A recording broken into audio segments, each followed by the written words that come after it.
This is the only hour that ever was or ever will be. This is the most important hour in your entire life.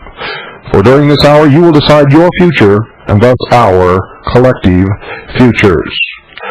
You're listening to the Hour of the Time. I'm William Cooper. And I'm Carolyn Nelson.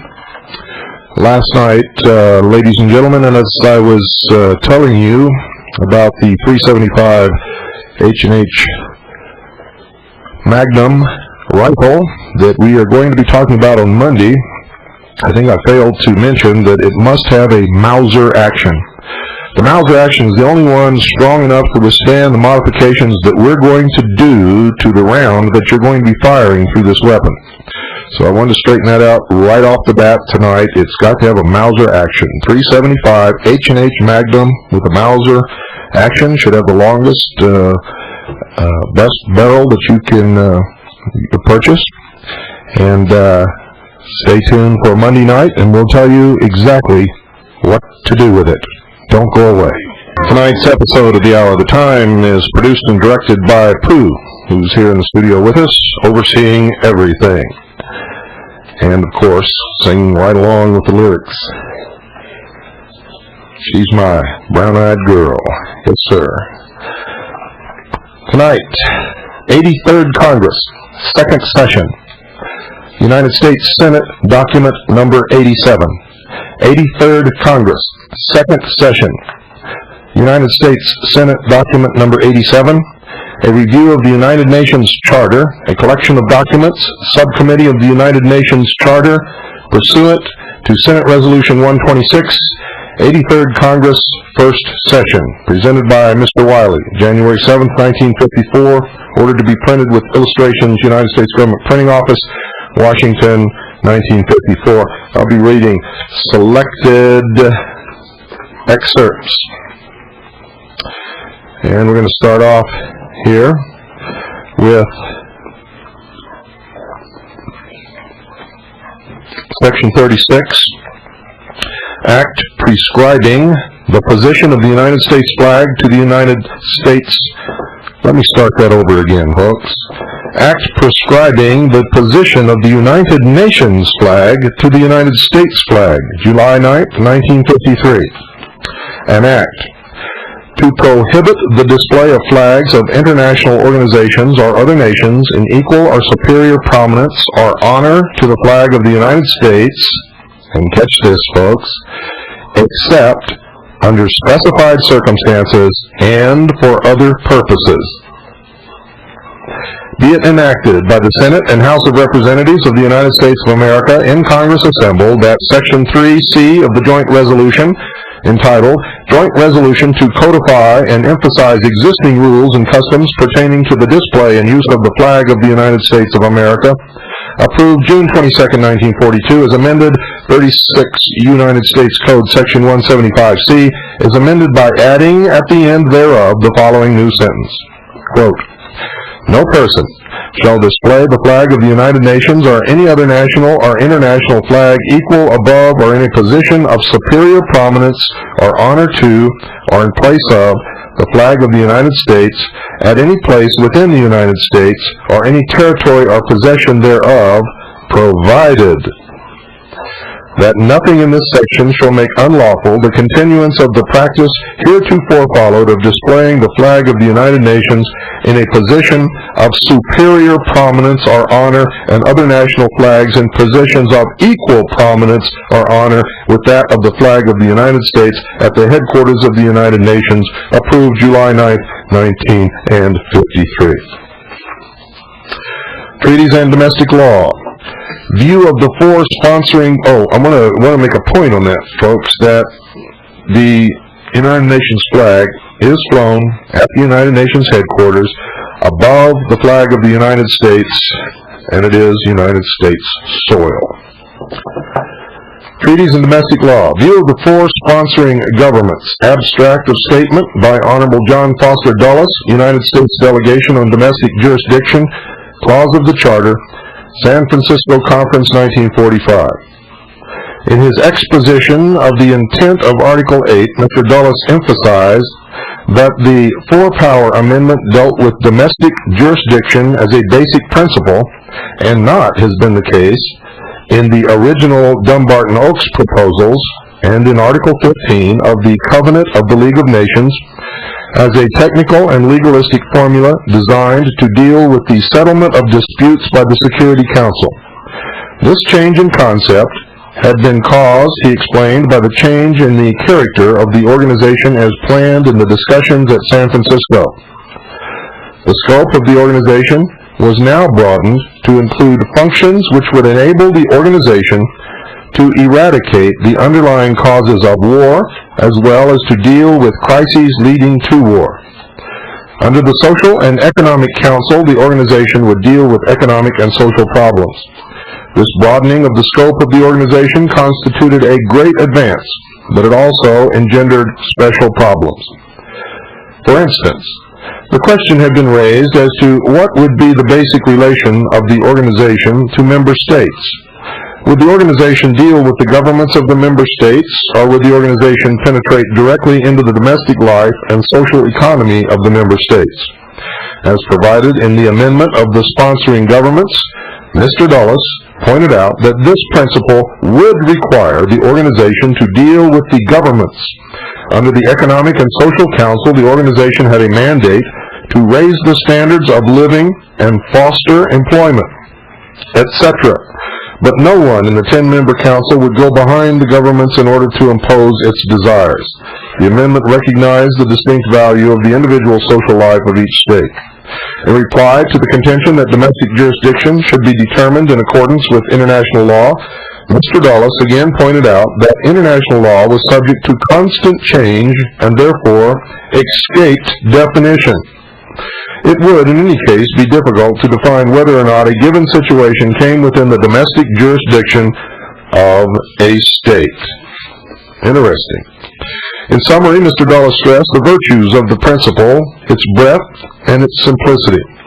The organization, in none of its branches or organs, should intervene in what was essentially the domestic life of the member states. Moreover, this principle was subject to evolution. In other words, what he just said didn't mean anything. The United States had had long experience in dealing with a parallel problem. In effect, the relationship between the 48 states and the federal government. Today, the federal government of the United States exercised an authority undreamed of when the Constitution was formed, and the people of the United States were grateful for the simple conceptions contained in their Constitution. And we still are, folks. We'd like to have it back. In like manner, Mr. Dulles foresaw that if the Charter contained simple and broad principles, future generations would be thankful to the men at San Francisco who had drafted it. Thank you very much, Mr. Alger Hiss, you commie devil, you rat, you dirty, dirty rat, and all the rest of you. Oh, boy, all but one of those who had a hand in drafting the United Nations Charter, ladies and gentlemen, were eventually named as communists, and many of them were imprisoned. The chairman moved a vote of thanks to Mr. Dulles for his masterly exposition of the problem of domestic jurisdiction, and Mr. Evett rose to second the motion. Now we go to Section 69. Say Fujii and the State of California. Opinion of the District Court of Appeals, 2nd District, Division 2, California, April 24, 1950. In the period of 30 years since the Alien Land Law was adopted, we have revised our opinions concerning the rights of other peoples. Out of the travail of World War II came the concept of respect for human rights and for fundamental freedoms for all without distinction as to race, sex, language, or religion, as expressed in the Charter of the United Nations, 59 Statutes 1035 FF, U.S. Code, Congressional Service, 79th Congress, 1945, page 964. The government of the United States has traditionally been the leader in espousing the rights of man and has championed the cause of the smaller and less privileged nations. The War of 1898 was fought in support of an oppressed country. The efforts of our government in this regard reached fruition in the Convention of Representatives of the Nations of the Earth, at which the Charter of the United Nations was adopted. It was promptly ratified by the Senate of the United States, thereby proclaiming allegiance to its principles and providing precedent and example for other countries. The United States has consistently regarded its treaties with other nations as inviolate. The Charter has become, quote, the supreme law of the land, and the judges in every state shall be bound thereby, anything in the Constitution or laws of any state to the contrary notwithstanding, unquote. Now, for all you sheeple out there who don't understand what I just read, I'm going to read it again. And all you bleeding liberals out there who claim allegiance to the Constitution but support this treason, you better listen very closely. You cannot have two masters. The Charter has become, quote, the supreme law of the land, and the judges in every state shall be bound thereby, anything in the Constitution or laws of any state to the contrary notwithstanding, unquote.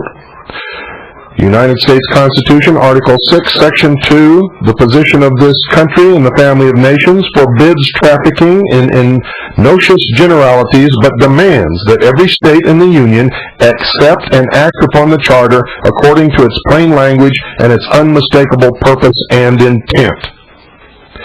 And there you have it, folks. An admission by the United States Senate that the United Nations Charter is the supreme law of the land. Now, those of you who have been so obnoxious as to call me a liar, I expect to have a written apology within 5 days. Thank you very much.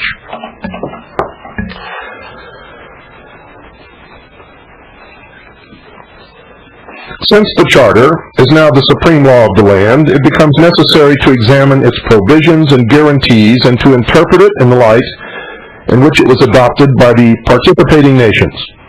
The organization determined in the preamble, quote, to reaffirm faith in fundamental human rights and the dignity and worth of the human person, to promote social progress and better standards of life in larger freedom.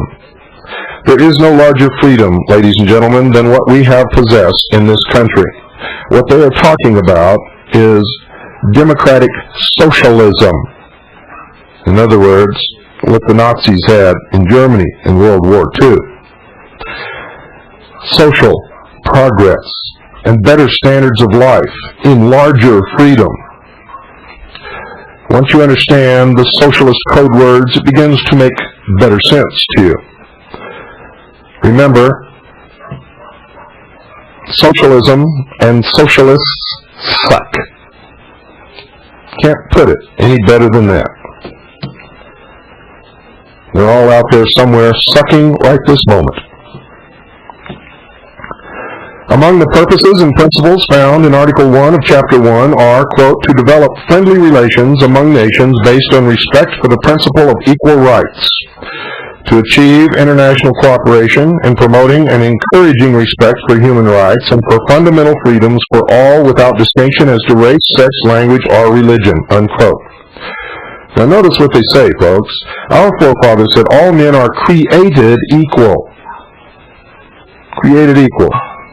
That means when they're born, they have the same opportunities as anyone else. What they do with their life, however, is quite a different story. In other words, when all of a generation reach the age of 20 years old, they are not equal. Some have demonstrated that they are superior, some remain average, and some become a burden upon everyone else and are, without a doubt, inferior. But socialists say this. Socialists, folks, say this. Listen carefully. To develop friendly relations among nations based on respect for the principle of equal rights, which means everyone is equal all the time. It just ain't so, ladies and gentlemen. Never has been and never will be. No one will ever have any respect for the person who makes welfare a career. who has children just for the sake of more money in their welfare check. No one will ever have any respect for a man who sits on the street corner claiming that there are no jobs when you can open any newspaper and find pages and pages of jobs available for those who would have them. For people who, when they need work, will not accept the work that may be available until they can find better work because, quote, it's beneath my dignity, unquote. If you're that kind of person, you have no dignity. You have no honor, no ethics.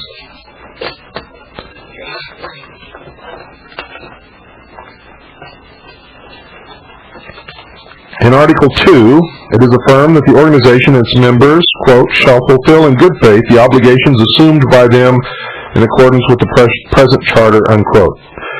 It is agreed in Chapter 9, Article 55, that the United Nations shall promote universal respect for and observance of human rights and fundamental freedoms for all without distinction as to race, sex, language, or religion. By Article 56, it is declared that all members pledge themselves to take joint and separate action in cooperation with the organization for the achievement of the purposes set forth in Article 55. In the address of the President of the United States to the Senate on July 2, 1945, urging the prompt ratification of the Charter by that body, he said, quote, it seeks to promote worldwide progress and better standards of living. It seeks to achieve universal respect for and observance of human rights and fundamental freedoms for all men and women without distinction as to race, language, or religion. It seeks to remove the economic and social causes of international conflict and unrest. It is the product of many hands and many influences. It comes from the reality of experience in a world where one generation has failed twice to keep the peace. The lessons of that experience have been written into the document, unquote. United States Code, Congressional Service, Supra, pages 961 through 962. They don't tell you that they're the ones who caused those wars in order to bring this about. And that is well documented also. On December 10, 1948, the General Assembly of the United Nations passed and proclaimed and called upon all member countries to publicize, disseminate, and expound in schools and elsewhere a, quote, universal declaration of human rights, unquote. And you all thought it was something new, didn't you? None of this is new, folks. None of it. Affirming, among other things, that, quote, all human beings are born free and equal in dignity and rights. They should act toward one another in a spirit of brotherhood. I agree with that, folks, as long as it stops with being born free and equal in dignity and rights. Many people give up their freedom voluntarily, and no one beyond that point is equal in the truest sense with anyone else. Your station in life is determined by your production, your contributions to society, your ethics and your morals. Not just because you exist. Not just because you occupy space and suck in air and blow out air. That means only that you are here and nothing else.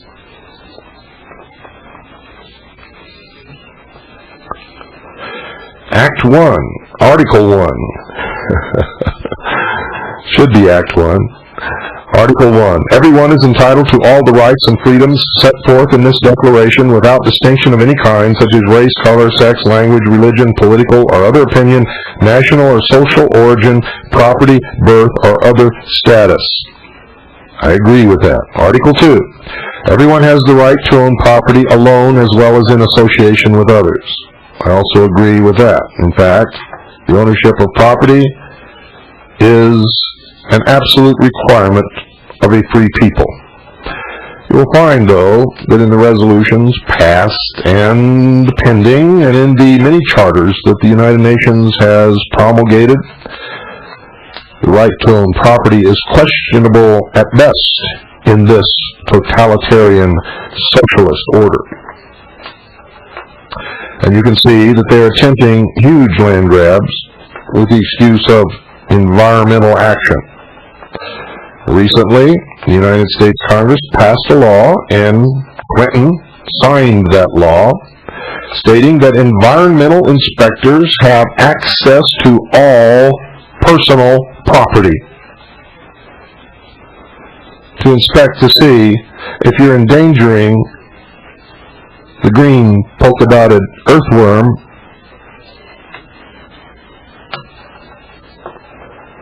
or some other such nonsense.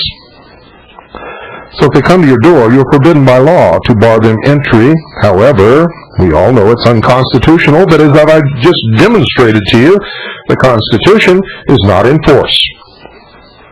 The Constitution has been superseded by the United Nations Charter, by the Senate's own admission in this document. Article 17. This declaration implements and emphasizes the purpose and aims of the United Nations and its charter. Democracy provides a way of life that is helpful. However, its promises of human betterment are but vain expressions of hope unless ideals of justice and equity are put into practice among governments, and as well between government and citizen, and are held to be paramount. Now, what's wrong with this statement, folks, is we do not and have never lived in a democracy. This is a republic, and if you do not know the difference, you'd better find out now.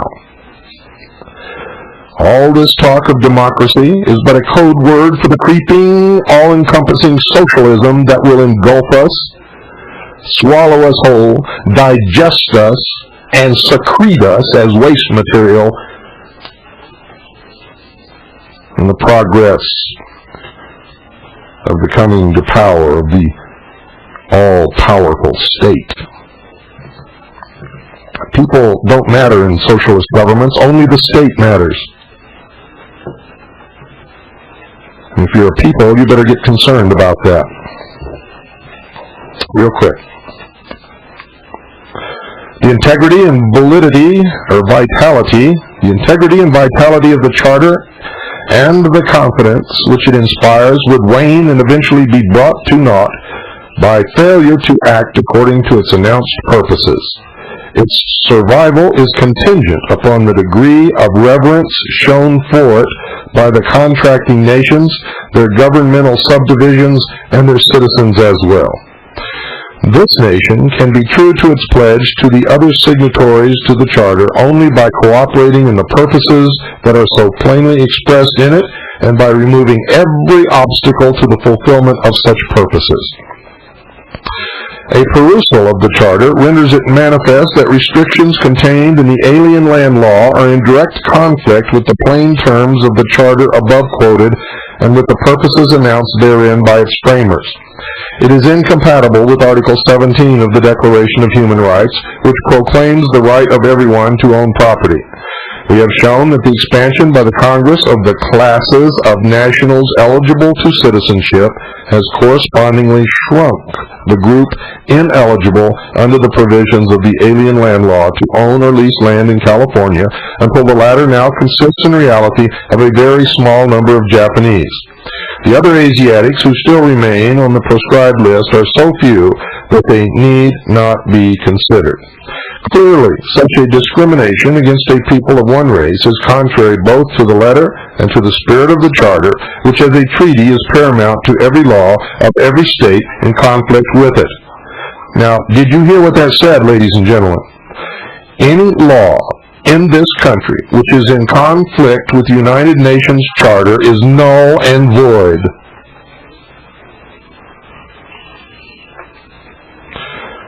The Alien Land Law must therefore yield to the treaty as the superior authority. The restrictions of the statute based on eligibility to citizenship but which ultimately and actually are referable to race or color, must be and are therefore declared untenable and unenforceable. Judgment reversed with directions to enter a decree in favor of plaintiff in accordance with the prayer of his complaint. Now what they're saying there, folks, is if you're a nation trying to protect the interest of your citizens, and you have a law that forbids the ownership of land by citizens of foreign countries, they say that it is not really about citizenship, but about race or color. You see how they twist things? Now, if we were a sovereign nation, there would be nothing wrong with that law. But if we were, in fact, a vassal state of the United Nations, part of a larger order to which all citizens of the world belonged, then such a law could not exist. And in fact, doesn't. Simply because the ruling is that the United Nations Charter takes precedence over the Constitution of the United Nations of the United States and all laws of the United States government and all laws of the several states. You see, ladies and gentlemen, they declared war against us long, long ago. They have been letting us believe that we have a Constitution and a Bill of Rights and that we are still the sovereign United States of America. It is a lie. We are, in fact, a subjugated people. We are, in fact, a peoples with an army of occupation which belongs to the United Nations, and you don't have to look for foreign troops to find it. It is called the United States Navy, the United States Army, the United States Air Force, the United States Coast Guard, and the United States Marines. And in the several states where you think you have National Guard belonging to the states, and where you think that the National Guard constitutes the militia, they are in fact an organization that can be federalized. And if they have accepted federal money for equipment, supplies, aircraft, arms or ammunition or uniforms, are already federalized, which makes them another military organization of the United Nations. Wake up, sheeple, and you'd better wake up really fast. You see, it's all been done long, long ago. A perusal of the Charter renders it manifest that restrictions contained in the alien land law are in direct conflict with the plain terms of the Charter above quoted and with the purposes announced therein by its framers. Skipping down, clearly such a discrimination against a people of one race is contrary both to the letter and to the spirit of the Charter, which as a treaty is paramount to every law of every state in conflict with it. Lest you doubt, or lest you forgot where we left off, folks, it was with the admonition that the United Nations Charter is the supreme law of this land. The United Nations Charter, it is first contended that the land law has been invalidated and superseded by the provisions of the United Nations Charter pledging the member nations to promote the observance of human rights and fundamental freedoms without distinction as to race.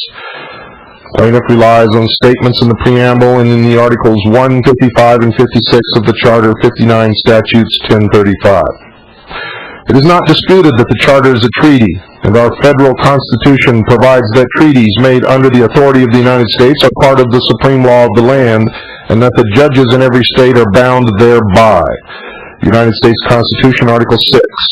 A treaty, however, does not automatically supersede local laws which are inconsistent with it unless the treaty provisions are self-executing. In the words of Chief Justice Marshall, a treaty is to be regarded in courts of justice as equivalent to an act of the legislature whenever it operates of itself, without the aid of any legislative provision. But when the terms of the stipulation import a contract, when either of the parties engages to perform a particular act The treaty addresses itself to the political, not the judicial department, and the legislature must execute the contract before it becomes a rule for the court. Foster versus Nielsen, 1829, 2, Petition 253, 314, 7, L.ed. 415. In determining whether a treaty is self-executing, courts look to the intent of the signatory parties as manifested by the language of the instrument, and if the instrument is uncertain, recourse may be had to the circumstances surrounding its execution. Now this was the argument for the plaintiff in this suit, and I skip down a little further to pertinent paragraphs. Although the member nations have obligated themselves to cooperate with the international organization in promoting respect for and observance of human rights, it is plain that it was contemplated that future legislative action by the several nations would be required to accomplish the declared objectives, and there is nothing to indicate that these provisions were intended to become rules of law for the courts of this country upon the ratification of the Charter. The language used in Article 55 and 56 is not the type customarily employed in treaties which have been held to be self-executing and to create rights and duties in individuals. For example, the treaty involved in Clark versus Allen, 331, United States, 503, 507 to 508, 67, Supreme Court, 1431, 1434, 91 L.ed. 1633, relating to the rights of a national of one country to inherit real property located in another country, specifically provided that such national shall be allowed a term of 3 years in which to sell the property and withdraw the proceeds, free from any discriminatory taxation. See also Hollenstein versus Lynham, 100 United States, 483, 488 to 490, 25 L.ed. 628, in Nielsen versus Johnson, 279 U.S. 47, 50, 49, Supreme Court, 223, 73 L.ed. 607. The provision, treated as being self-executing, was equally definite. There, each of the signatory parties agreed that no hire or other duties, charges, or taxes of any kind shall be levied by one country in removal of property therefrom by citizens of the other country than are or shall be payable in each state upon the same when removed by a citizen or subject of such state respectively. In other instances, treaty provisions were enforced without implementing legislation where they prescribed in detail the rules governing rights and obligations of individuals, or specifically provided that citizens of one nation shall have the same rights while in the other country as are enjoyed by that country's own citizens. Bacardi Corporation versus Dominic, 311, United States, 150, 158 through 159, 61 Supreme Court, 219, 224, 85 L.ed. 98. Asakura versus City of Seattle, 265, United States, 332, 340, 44 Supreme Court, 515, 516, 68 L.ed. 1041.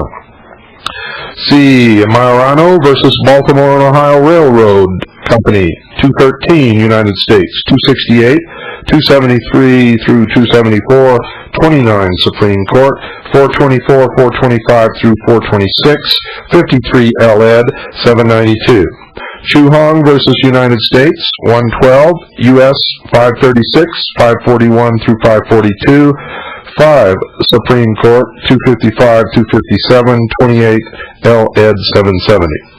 It is significant to note that when the framers of the Charter intended to make certain provisions effective without the aid of implementing legislation, they employed language which is clear and definite and manifests that intention. For example, Article 104 provides, the organization shall enjoy in the territory of each of its members such legal capacity as may be necessary for the exercise of its functions and the fulfillment of its purposes. Article 105 provides, 1, the organization shall enjoy in the territory of each of its members such privileges and immunities as are necessary for the fulfillment of its purposes. 2. Representatives of the members of the United Nations and officials of the organization shall similarly enjoy such privileges and immunities as are necessary for the independent exercise of their functions in connection with the organization. And it goes on, and it presents a wonderful argument. a wonderful argument. And the result is that the judgment is reversed, ladies and gentlemen. However, the judgment has been and still is ignored by the executive and judicial branches of the United States government and by the states who receive monies from the federal government. Remember, the states are suborned simply because they accept benefits from the benefactor, therefore give up their sovereignty. Just as you give up your sovereignty when you accept benefits from the benefactor has the right under the law to call the tune to which you must dance. Whoa. And so, that is the end of that. I have here an article from the Los Angeles Times, dated March 31st, 1962. United States to propose end of national armies. United Nations force would keep global peace. That's just the headline.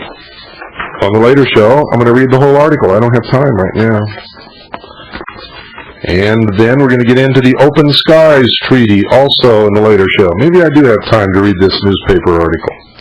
United States to propose end of national armies. United Nations force would keep global peace. March 31st, 1962.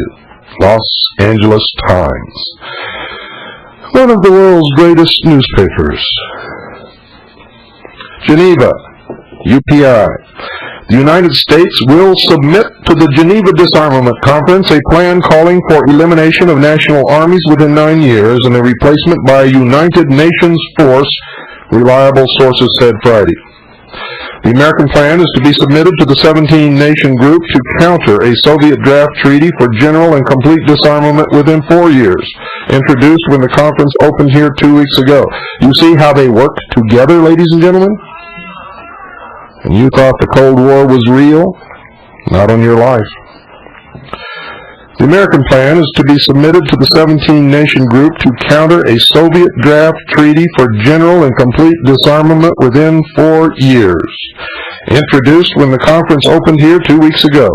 It was understood Secretary of State Rusk and William C. Foster, Director of the Arms Control and Disarmament Agency, were meeting in Washington with their advisors to put the finishing touches on the plans. Unique advantage. The West complained that their where am I? The advisors put the finishing touches on the plan. The West complained that the Russian 4-year plan gives the Russians an undue military advantage in the early stages and does not include specific and detailed proposals for international controls to ensure each nation destroys its arms on schedule.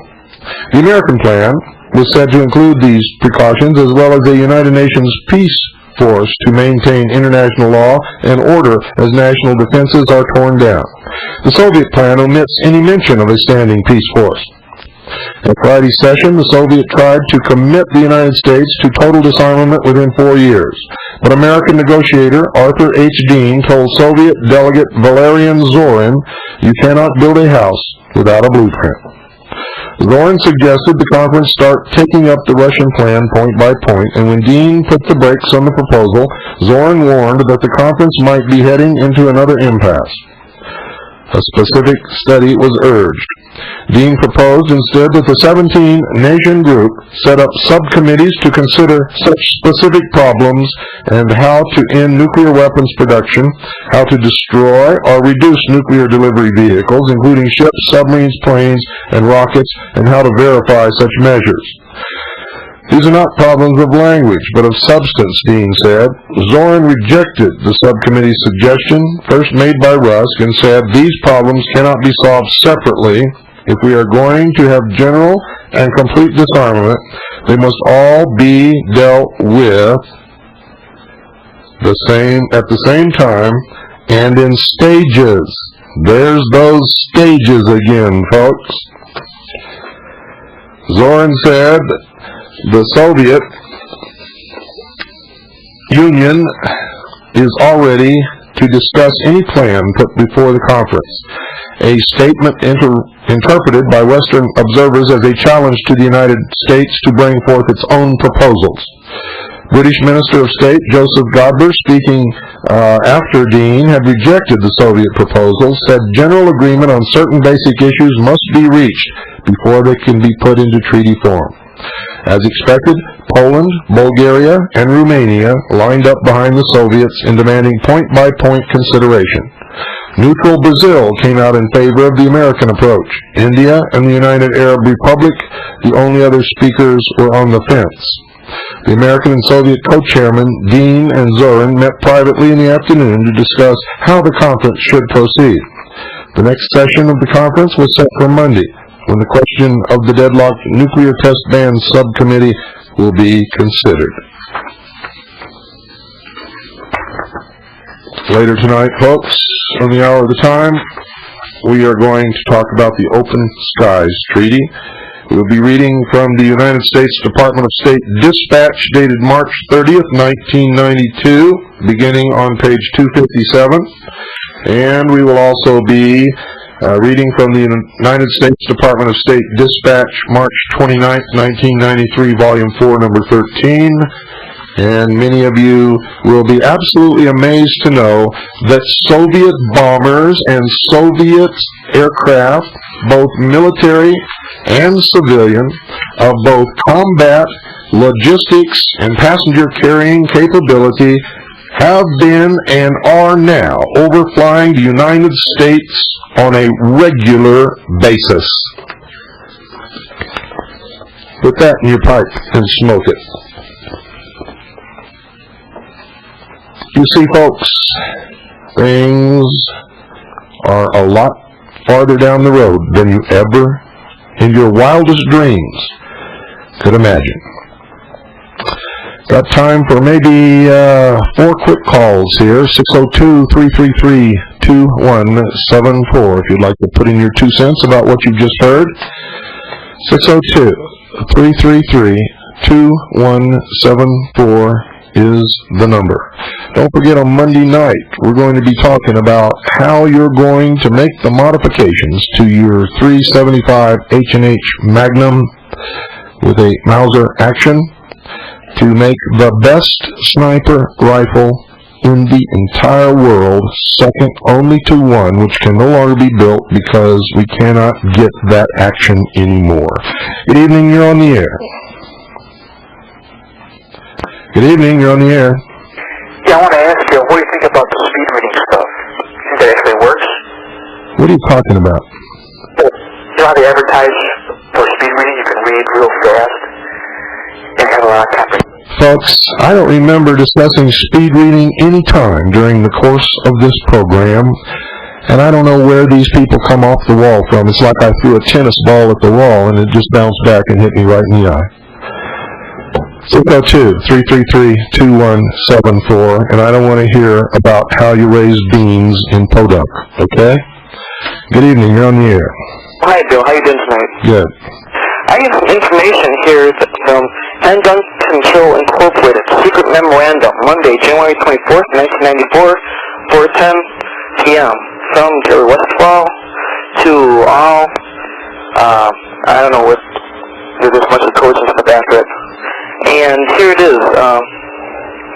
This memo talks about the laws that they want to have for guns, and is pending for... Wait a minute. You're breaking up and you're not pronouncing your words. I don't know a thing you said. It talks about what? Okay. It talks about the gun laws that they want to enforce by the end of 1994. Uh-huh. And they have several things listed for that, and 34 things listed for the next 5 years. Can I read some of them, please? Sure. And all of the clips holding over 6 bullets, and all semi-automatics, which can fire more than 6 bullets without reloading, and possession of parts to convert arms into military configuration, and on all pump shotguns capable of being converted to more than 5 shots without reloading. And there's a bunch more going on there, and including taxes on ammunition, dealers, license, and guns, and ban on all realistic replicas or toy guns or non-firearms capable of being rendered realistic. I think it really crazy on this. Oh, they really are crazy. Carolyn, would you take a memo, please, to the Handgun, what's the name of this thing? Gun Control Incorporated. Handgun Control Incorporated. Carolyn, take a memo. To Handgun Control Incorporated. Screw you, signed William Cooper, you ain't getting my guns. And this is fellow Patriot too, Bill. I appreciate your show. Keep it up. Thank you. Good night. Good night. 602-333-2174. The noive of those creeps. They ain't getting my guns. Good evening, you're on the air. Good evening, Bill. I just wanted to tell all the stupid people out there that this is a collection of an international bankruptcy, and they're going to seize everything you own, including your soul. Thanks. Well, they can't get my soul. It belongs to somebody else. But they can get all your material possessions. In the totalitarian New World Order, you will not be allowed to own private property. They don't hide that. Good evening, you're on the air. Hello. Hello. I've been listening to your program for the last several days. Good. It's outstanding. It's about time somebody spoke up. Unfortunately, you're not getting the national coverage that the media kiss asses get, but you're getting the select people. I want America to wake up. I've had the unfortunate experience of having to deal with these people who are out to steal our property, our firearms, and our lives. That's correct. That's exactly what they're out to do. And we'll thank you for your call. Got about time for one more, folks. 602-333-2174. If you want to put in your 2 cents worth. Good evening. You're on the air. Yeah, Bill. Related to your topic last night on that H.R. 6, that House bill in the school, talked to Congressman Hancock's office today, and the aide that answered said they're getting call after call on that, so maybe you got to some folks. Good. I hope we got to some folks. If you haven't yet made your calls, start making calls and call every day. In fact, call twice a day, write twice a day, telegram twice a day, and don't stop. And I had a conversation with Mel in person here earlier this week where he told me pertaining to the Federal Reserve that in fact it was not an entity of the United States government. That's correct. And I asked him, I said, well, can't we at least audit them and find out what they're doing? He said, well, yeah, they need to. We've had build up, but he said, quite frankly, most of the congressmen and senators are scared of them. He said they've grown too big and too powerful to control. He said, in fact, they're out of control. That's right. Not only that, but they kill people. Right. That's okay. People have to stop being afraid of being killed. We all band together. Let's get them. Right. And I'll let someone else get in there, but I thought I'd throw that in. Okay. Well, it's too late. Good night. Okay. Well, folks, that does it for another hour of the time. Don't forget to listen tonight at 9 Pacific, 10 Mountain, 11 Central, and midnight Eastern Standard Time for the hour of the time. Good night, and God bless you all. Oh, yes, it's the hour of the time. I'm William Cooper. And I'm Carolyn Nelson. And what are we going to do tonight? Well, we're going to talk about a few things, but right off the bat, before we get started, I want to tell you that Arizona is not the only bunch of sheriffs that are getting it all together, folks. I have here an article from the Ravelli Republic from Hamilton, Montana. Sheriff vows to defy Brady bill. How about that? It's spreading. Ravel County Sheriff Jay Prince does not intend to comply with new federal government mandates resulting from the passage of the Brady Law, which goes into effect February 28th, and that's all I need to read from that article. Hallelujah, brother. This is wonderful. I hope the rest of you are putting the bug in your sheriff's ear. One gentleman called today and said he talked to his local sheriff, and his local sheriff told him he was not going to risk federal funding to the county to try and protect the Constitution. What do you think about that? I think if you got a sheriff like that, folks, as soon as they make some kind of a statement like that, you got to get rid of them. Get rid of them. Impeach them for treason. That's what it is. It's treason. You cannot enforce the Brady Bill. It is unconstitutional. It's against the second article and amendment of the Constitution of the United States of America. And I don't know about your state, but it is against the Constitution of the state of Arizona, which specifically states, unequivocally, that Arizonans shall have the right to keep and bear arms. And Bill, remember, we the citizens now are monitoring what is going on in our country, in our states. So everybody out there should be in touch with their sheriffs, should know what they stand for, and should be ready to take action in case. And you should have a huge set of shark jaws made up, and if they're not doing the right thing, you should follow them around, snapping these shark jaws right behind their butt. That ought to get their attention. And there really wouldn't be anything that they could do to stop you from doing that, would there? And you in your town, your city, your county, you can have your own march. You won't have to drive all the way to Washington, D.C., as some of us did. Well, we have to do more than march now, folks. Much more than march. We have to get serious.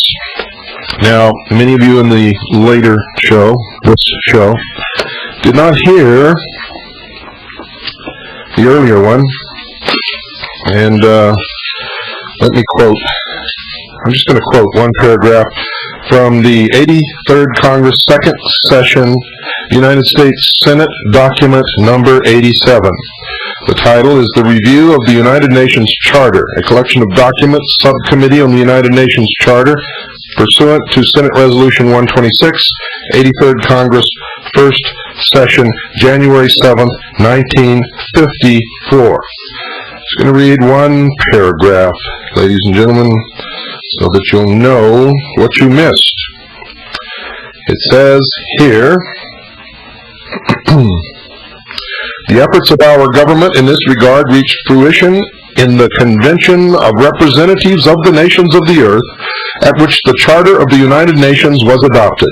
It was promptly ratified by the Senate of the United States, thereby proclaiming allegiance to its principles and providing precedent and example for other countries. The United States has consistently regarded its treaties with other nations as inviolate.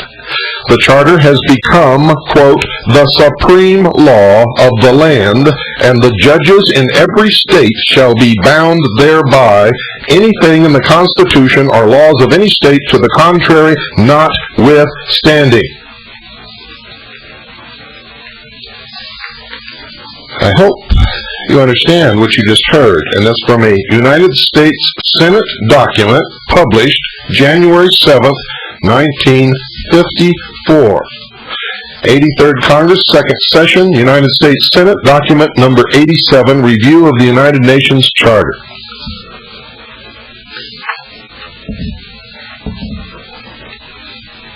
It's all over, but the crying, and the fighting, and the dying, and then the rejoicing. Well, I certainly hope you don't die a craven coward in your grave. Statement by White House Press Secretary Marlin Fitzwater, Washington, D.C., March 24th, 1992. Today, the United States, along with Canada and 22 European nations, signed the Treaty on Open Skies in Helsinki, Finland. In May 1989, at a time when the immense changes seen in Europe over the past 3 years were just beginning, President Bush proposed that the nations of the North Atlantic Treaty Organization, NATO, and the former Warsaw Pact agree to open their territories to frequent overflights by observation aircraft from the other side. The United States believes that the greater transparency in military activities brought about by such an agreement will help reduce the chances of military confrontation and build confidence in the peaceful intentions of the participating states. The Open Skies Treaty is the most wide-ranging international confidence-building regime ever developed, covering the entire territory of North America and nearly all of Europe and the former Soviet Union. Its arrangements for observation flights using photographic, radar, and infrared sensors, and its provisions for sharing among participants the information gathered are innovative means to help promote openness and stability in Europe in these uncertain times.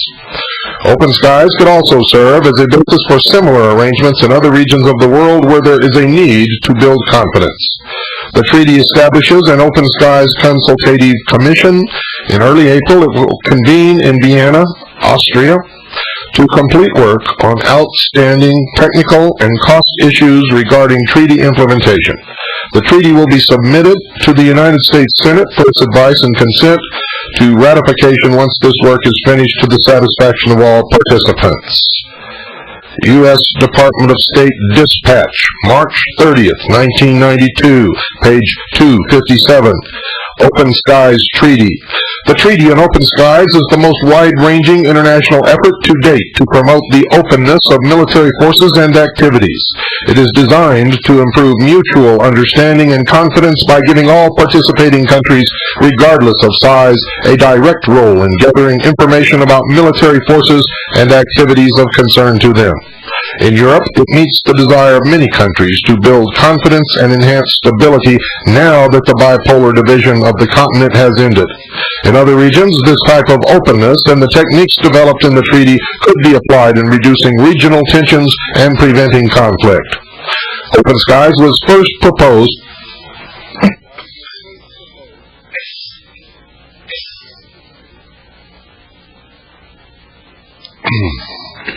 by President Eisenhower at the Geneva Conference of 1955.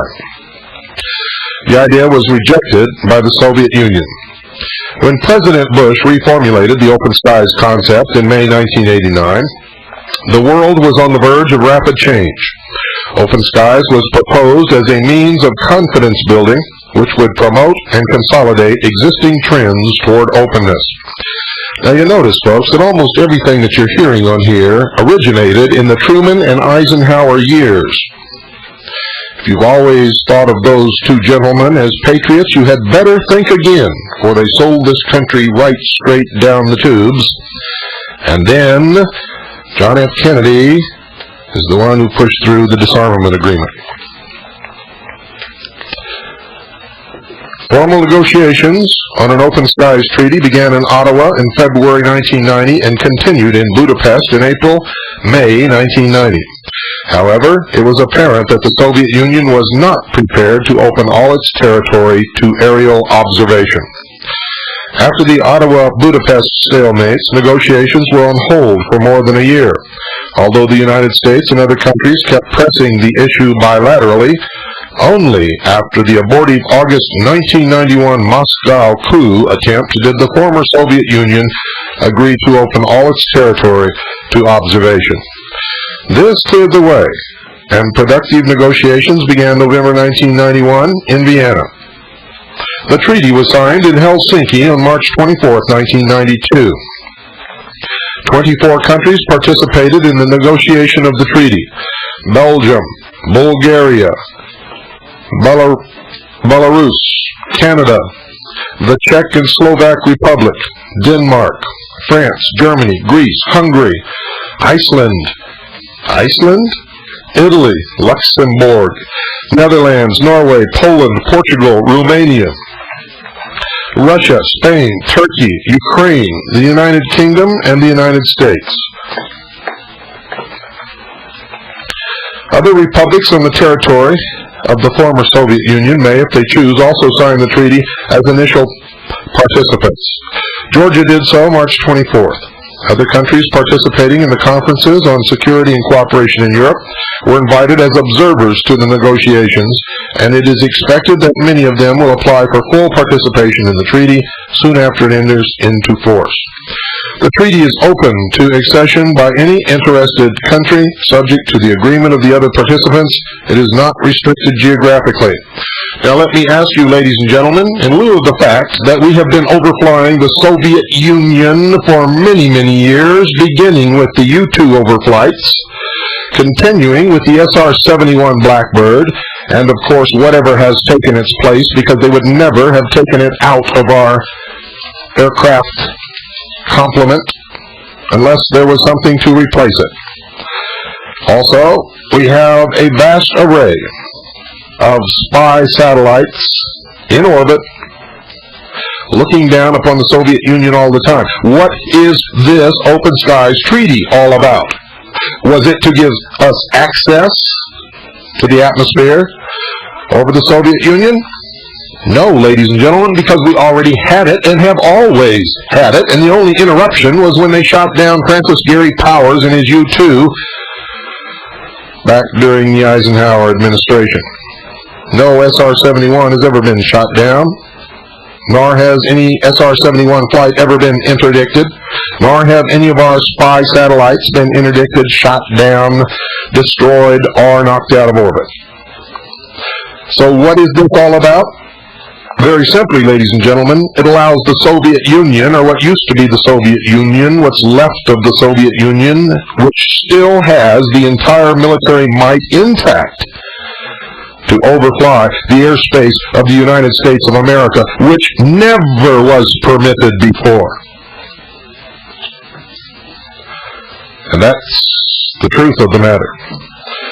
Several people called me the other day and described a very strange aircraft that they saw flying low across the desert.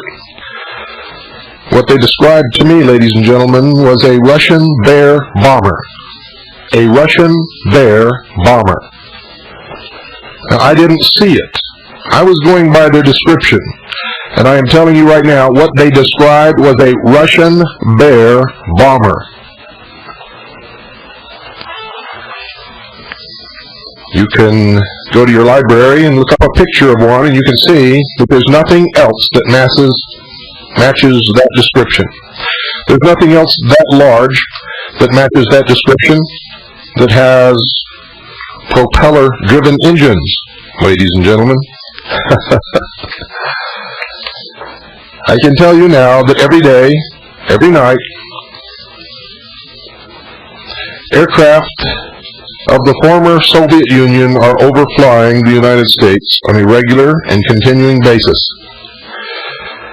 Military bombers, military logistics aircraft, reconnaissance aircraft, and of course, passenger aircraft. Interesting? I would say yes.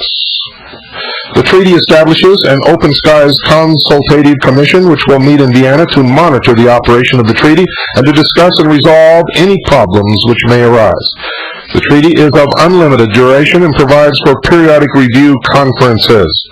For the United States, the On-Site Inspection Agency, OSIA, will be responsible for conducting and receiving Open Skies flights in coordination with the Department of Defense and other relevant agencies. For those of you who doubt that they're overflying the United States, they not only overfly the United States, but have landed at many major airports across the country. And yes, Soviet bombers have been part of those aircraft which have landed at American airfields. Open Skies is not a system for gathering detailed technical intelligence, but it will enable countries to collect basic information on the military capabilities and activities of other countries, thereby enhancing mutual security and confidence. They used to call that spying, ladies and gentlemen, and they used to say that it was not in the best interest of the national security to have another country monitoring our military defense capabilities and activities. What do you think? It is explicitly a general purpose observation system and is not tied to any arms control agreement. If it's not tied to an arms control agreement, what is the purpose other than to destroy the defense of the United States of America? Long ago, we grounded all of our B-52 alert force. We disbanded the Strategic Air Command. We are vulnerable. Extremely vulnerable, I might add.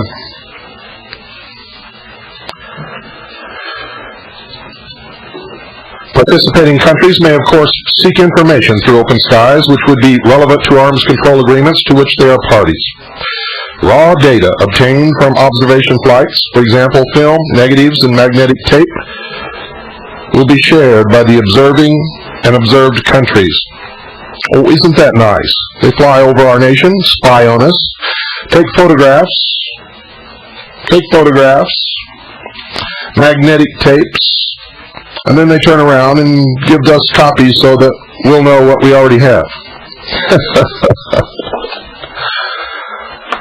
That's nice. That's very big of them. Other countries participating in the Open Skies Treaty will be able to purchase copies of data in which they are interested from the observing country. Individual countries are responsible for their own analysis of the raw data.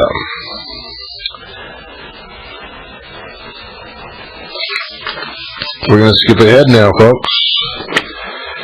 2. United States Department of State Dispatch, March 29, 1993, Volume 4, Number 13, page 185. Open Skies Treaty will enhance international security, and there is the true answer. You see, it does away with our security. It does away with the defense of our airspace, but it enhances international security. It enhances the security of the emerging one world government, the United Nations. This is a statement before the Senate Foreign Relations Committee, Washington, D.C., March 11, 1993, by John H. Hawes, United States Representative to the Open Skies Conference. Mr. Chairman, I am honored to testify before this committee in support of the Open Skies Treaty. As Secretary Christopher indicated in his letter of March 4th to Chairman Pell, the treaty, quote, will contribute to mutual understanding and confidence building by giving all states parties, regardless of size, a direct role in gathering information about military forces and activities of interest to them. I hope you know, folks, that this means that Bangladesh could also overfly us. If they can get anything off the ground. I don't know if they have anything. They probably do. This treaty has been made possible by the dramatic political changes of the last several years. When former President Eisenhower first proposed cooperative aerial observation in 1955, the idea was summarily rejected by the Soviet Union. Indeed, it was only after the abortive coup in Moscow in August 1991 that an agreement could be negotiated embodying the values of openness and cooperative international observation. In my remarks, I will briefly describe the content and operation of the treaty. Before doing so, let me put that in context by noting the 4 essential ways in which the Treaty on Open Skies will contribute to international security in the post-Cold War world. First, the treaty empowers all signatory states, regardless of size, wealth, or level of technology, to acquire meaningful security information on neighboring countries. This means Cuba could overfly the United States, folks. This will enhance the confidence of all participants and enable them to play more responsible roles in maintaining regional and international security. This means Haiti could overfly the United States, folks. In this regard, moreover, by generating information which can be easily shared and discussed among participants, the Open Skies Treaty will avoid the difficulties often encountered in working with restricted information. This means Japan could drop coupons for VCRs upon the United States, ladies and gentlemen, in the coming trade wars. Second, this treaty nails down the key principle of full territorial openness. All the territory of all the participants will be open to observation. including specifically all the territory of states which formerly restricted large portions of their territory on grounds of national security. Now, according to our United States Constitution and the law, folks, if it weren't for the fact that our Constitution was not in effect, this treaty would only apply to that known as the federal government constituted within the boundary of that district known as Washington, D.C., Puerto Rico, Guam, American Samoa, and the United States Marshall Islands.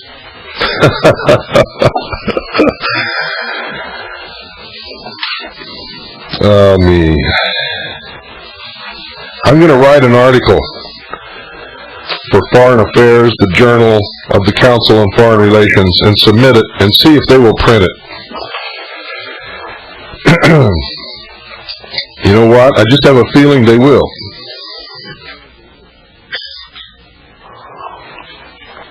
If they do, it's going to be very interesting.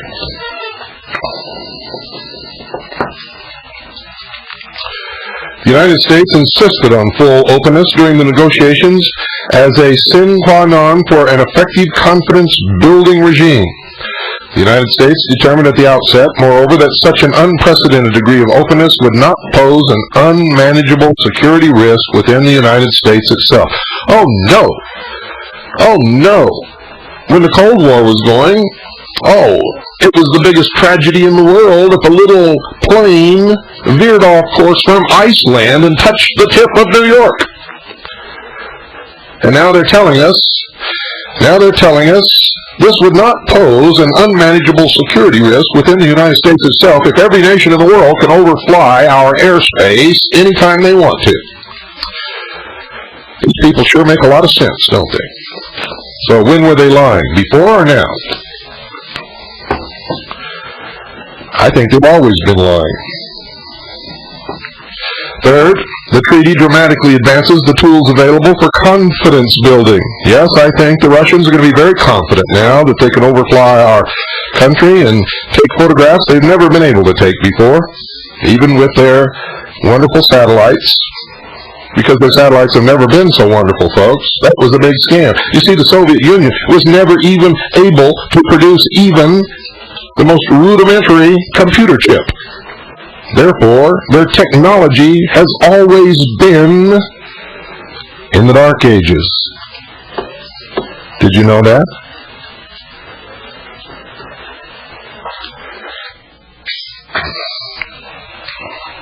Did you know that? Over the past 2 decades, the array of confidence-building measures has expanded steadily. Now the Open Skies Treaty adds to this toolkit detailed procedures for aerial observation with agreed sensors, predetermined quotas, and no right of refusal. No right of refusal. No right of refusal. Which means even if we wanted to, we can't tell them to get out of our airspace and go home and stop overflying the United States according to the terms of the treaty. It also establishes a new framework for contacts, cooperation, and consultation among participating states. Fourth, the treaty establishes a major precedent which may prove particularly useful in other parts of the world beyond the original signatories in reducing tensions, contributing to greater mutual understanding, and reinforcing regional peace and security. Other nations outside the Europe-Atlantic area where the treaty was negotiated have already expressed interest in the treaty. That's right, folks. Bimini will be sending overflights. Mr. Chairman, I would like to describe the principal provisions of the Open Skies Treaty relating to participation coverage, sensors, quotas, aircraft data, and costs. Yes, folks, costs. Because whenever the United States does something, they always pay for it. So we're probably going to pay for the gas and the planes for the other nations to overfly us. I mean, that's what we've always done in the past, isn't it? What makes you think it's going to be any different this time? Well, I don't know if they're going to do that or not, but, I mean, what's the cost? We've always been overflying. What's the cost? Unless we're going to pay for somebody else to overfly us. It gets complicated. I mean, the more you look at this, the more absolutely absurd it becomes. I think, ladies and gentlemen, the world has turned into the largest insane asylum in the universe. And we're all competing to see who can be the nuttiest. Don't go away. Oh yes, cool water. Anybody who's really been crawling across the desert for some time knows how important cool water is. And in the coming months and years, cool water is going to become even more important. Because, folks, one of the provisions for subduing a civilian population is to poison their water supply. And you can find that in any military manuals outlining plans for occupying countries with a hostile population. Wells, water supplies, reservoirs could be, I'm not saying that they will be, I'm saying they could be poisoned or rendered undrinkable. So, how are you going to take care of that? Well, that's up to you. A lot of different ways. And when you take care of your water supply, what about your food? And when you've taken care of your food, what about provisions for the time when you run out of all of these things? I remember as a small boy riding in the car with my parents, old car. Don't ask me what it was because I don't know. All I know, it was old. My dad used to sing all these songs, all of them. He knew them all by heart. Streets of Laredo, all of them. Good memories. In competition with today, you know, we're all positioned, ladies and gentlemen, to either be responsible for the loss of the penultimate of human achievement throughout all the ages on this earth, or we can bring a future into the world that will be the best that the world has ever known, based upon this nation, which has been the best, the most powerful, the most promising, has given us the most opportunity, the most freedom, in fact the only freedom that's ever existed in this world, belonged to the American people for many years. It's gone now, but it doesn't have to stay gone. Not at all. But it's going to depend upon what is in your heart and how much you're willing to sacrifice to give our children what we once had or something much better. I continue with the Open Skies Treaty from the U.S. Department of State Dispatch, March 29, 1993, Volume 4, Number 13, page 185. The Open Skies Treaty was negotiated between the members of NATO and members of the former Warsaw Pact. The latter organization dissolved during the course of the talks. Original signatories include all 16 NATO states, the East European members of the former Warsaw Pact, and 5 of the successor states of the former Soviet Union: Belarus, Georgia, Kyrgyzstan, I think I pronounced that right, Kyrgyzstan, and I must be honest, I've never even seen that name before in my entire life. And I have studied the Soviet Union. I don't know how that happened, but it's the truth. The truth on this show, folks. I've got egg on my face. Russia and Ukraine. Since signature of the treaty on March 24, 1992, the former Czech and Slovak Republic has divided into 2 separate states. Both are in the process of reaffirming their participation in the treaty. The treaty is now open to signature by all 7 other successor states of the former Soviet Union. Following entry into force, the treaty will be open to request for accession by all states participating in the Conference on Security and Cooperation in Europe. The treaty and the Open Skies concept are not, however, confined to Europe. Beginning 6 months after entry into force, any state, without regard to geographic limitations, can accede to the Open Skies Treaty, provided that it will contribute to the objectives of the treaty and has the consensus approval of the Open Skies Consultative Commission. So you learned in 1992 that anybody could overfly anybody, and now you're learning that they have a little committee there that says whether somebody can overfly or they can't. So who's doing what to who and why, and who's been told that they can't do anything to anybody? Amazing. Coverage. The Open Skies Treaty provides that all of the territory of participating states must be open to observation. No exceptions are permitted for national security purposes. Observation flights will follow routes set up by the observing party. Only modifications for legitimate reasons of flight safety may be proposed. The question of full territorial access was debated within the U.S. government when the initial Open Skies proposal was developed. At that time, a decision was made that full access was essential to the political and confidence-building objectives of the proposal, and that such access could be provided in the United States consistent with national security, given the previous restrictions in force in the former Soviet Union. This requirement for full territorial access was perhaps the subject most intensely debated in the negotiation. Agreement was only reached in the fall of 1991, following the abortive Moscow coup of August 1991. The treaty text not only affirms the principle of full territorial access, but also spells out how this is to be implemented effectively in actual aerial operations. The treaty does this with detailed provisions on the formulation of the flight plan to ensure that the observation objectives of the observing party will be achieved. That means, ladies and gentlemen, if the Soviet Union, or what used to be the Soviet Union, if Russia wants to photograph a specific top-secret military target within the United States, that we are to help them with the formulation of the flight plan to ensure that the observation objectives of the observing party will be achieved. But you just try walking anywhere near it, see how fast you get arrested. So who is it being kept secret from? Not the Russians. Not the Russians, folks. In fact, never has been.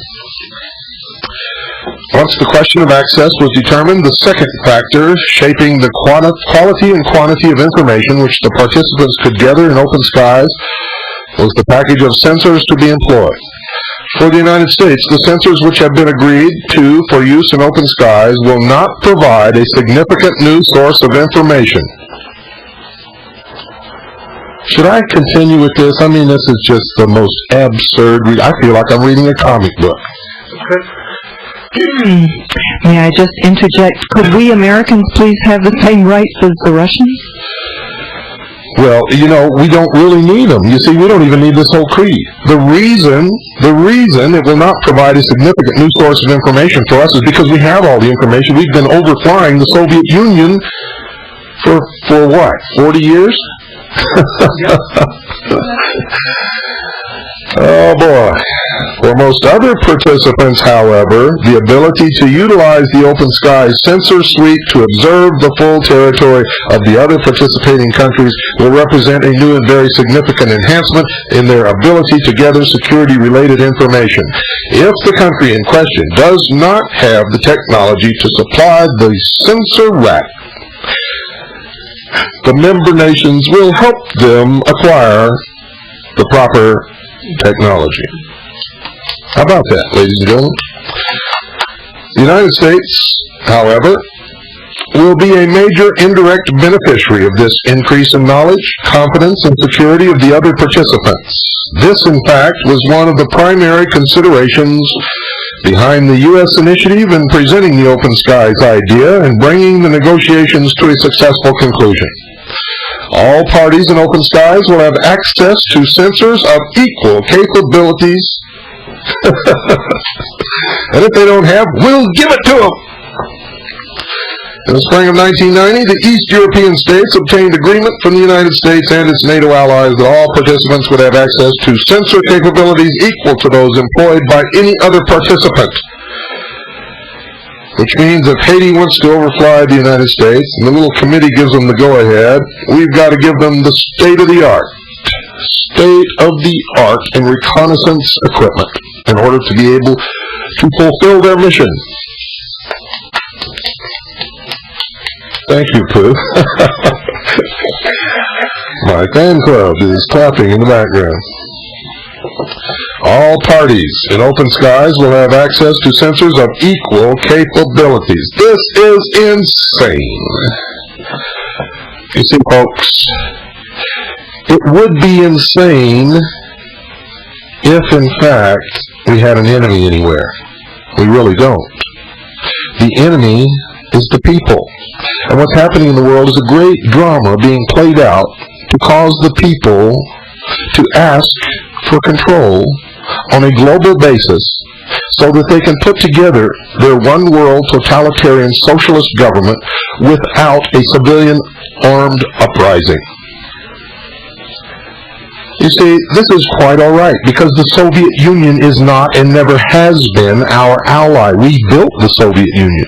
We gave them all of the technology we ever had. We gave them the atomic bomb.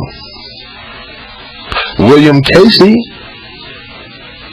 was the man instrumental in building for them the Kama River Truck Factory, which is the largest rolling stock mechanized factory in the entire world, which could produce more tanks, trucks, jeeps, and lorries than all of our combined manufacturing capability together in the United States of America. William Casey was the director of the Central Intelligence Agency, amongst many other things, and was a member of the Sovereign and Military Order of the Knights of Malta. He was a member of the OSS and a Knights Templar.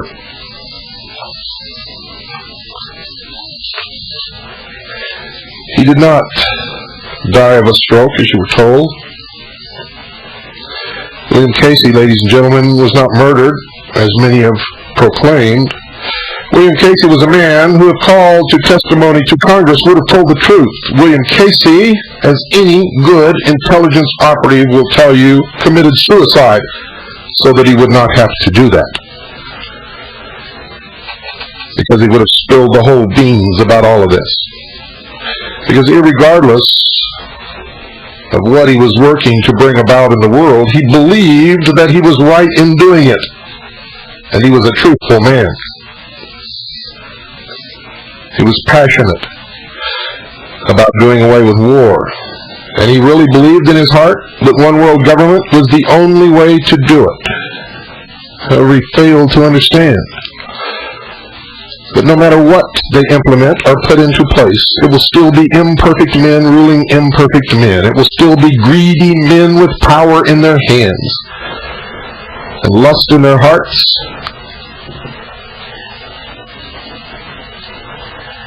And of course, when they're operating from the Luciferian principle, it is not ameliorated by the principles of mercy or understanding. Nope, it is cold and cruel and intrepid, and comes strictly from a point of the intellect. There's no emotion involved, no compassion, no mercy, no heart, no love. That's what's wrong with all of these people. Ollie North was not the man that you think he is. All the time that he was operating behind the scenes, shredding the Constitution page by page, article by article, paragraph by paragraph, he was operating from a cold, calculating, cruel, intrepid point of intellect. It wasn't until he himself was caught and called upon the carpet of the Congress that he became initially emotionally motivated, and his voice began to crack, and he sounded like a little boy caught with his hand in the cookie jar, screaming for understanding and sympathy, all the while wearing the uniform of men of the United States Marine Corps. Ollie North displaced that uniform. He was in the process of shredding the Constitution, and his act in front of Congress was just that, an act and nothing more. He is in fact a traitor, but many of you have paid a lot of money into his pockets to go and listen to him talk about how he is a patriot. When are you going to wake up? When? When are you going to wake up? How long is it going to take? How many of us have to risk our lives and take the brunt of the anger of these people to try to get you to stand up and accept the responsibility of your own role in all of this? How many Carolyn Nelsons have to start out in an old broken down car and weave our way across the country, handing out copies of the Constitution and being called a crazy old lady in the car over there before you all come to your senses? At what point in our history did patriotism become a dirty word and patriots become right-wing Aryan racists?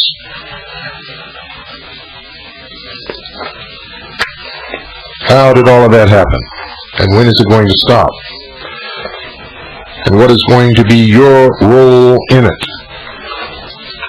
And when am I going to stop hearing, I'm afraid to stand up, I'm afraid to say something, I'm afraid to write a letter because I might get on somebody's list? You're already on the list. There's one list. And if you're not one of them, you're one of us, and you are on that one list. And if you don't stand up with us and help fight this battle, and we lose this battle, you are going to be a slave in the New World Order. It's as simple as that. Nothing complicated about any of this, ladies and gentlemen. It is very simple. You either believe in what you've always professed to believe in, and you are willing to fight and die for those beliefs and ideals, or you have always been a hypocrite and a liar. Are you one who will not stand up now and help us fight this battle, but you patted your son on the ass and sent him off to the Middle East to die in the desert? Is that who you are? Are you one of the old war veterans who sits around in dark VFW halls drinking beer and telling lies?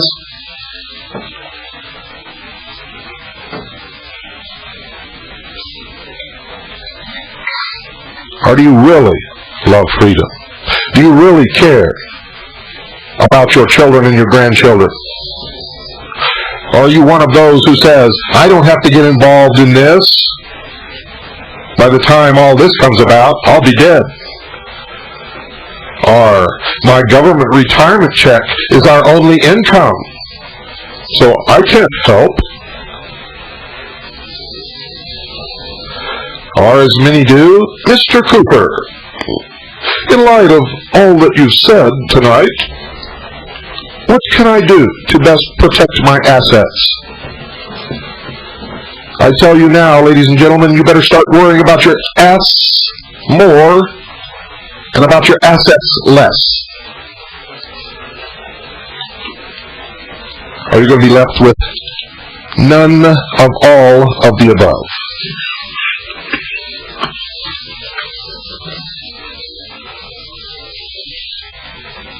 What do you think about all of this?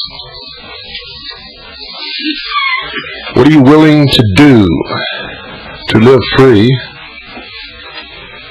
to work free, to speak free, to think free, to marry free,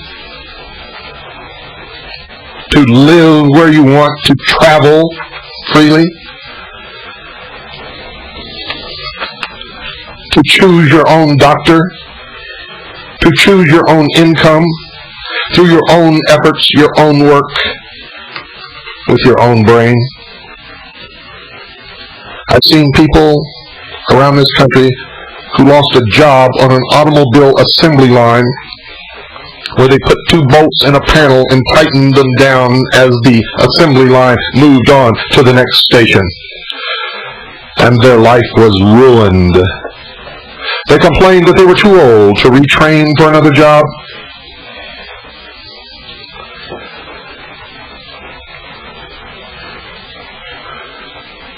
that we all owed them something. When they made it impossible for me to work because of what I am doing, I simply created my own job. When they told me I could never get on radio, I laughed, and here I am.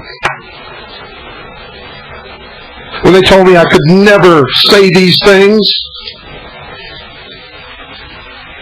I did. And when they asked me, Bill, aren't you afraid? Aren't you scared? Don't you know they're going to come after you? I asked in return, where were you when you sent me to fight and die in Vietnam? Why weren't you concerned about whether I was scared then? Or whether I was afraid? Or whether the Viet Cong or the NVA was going to come after me? Why didn't you ask that of those you sent to fight and die in Desert Scam? You may know it as Desert Storm. Nevertheless, it is Desert Scam. The priorities of the American people are so mixed up and so screwed around and so corrupted.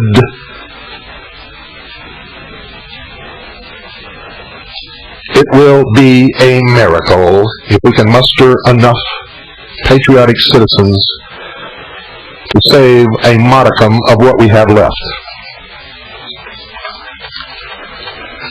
And for those people, I will be here for you every night.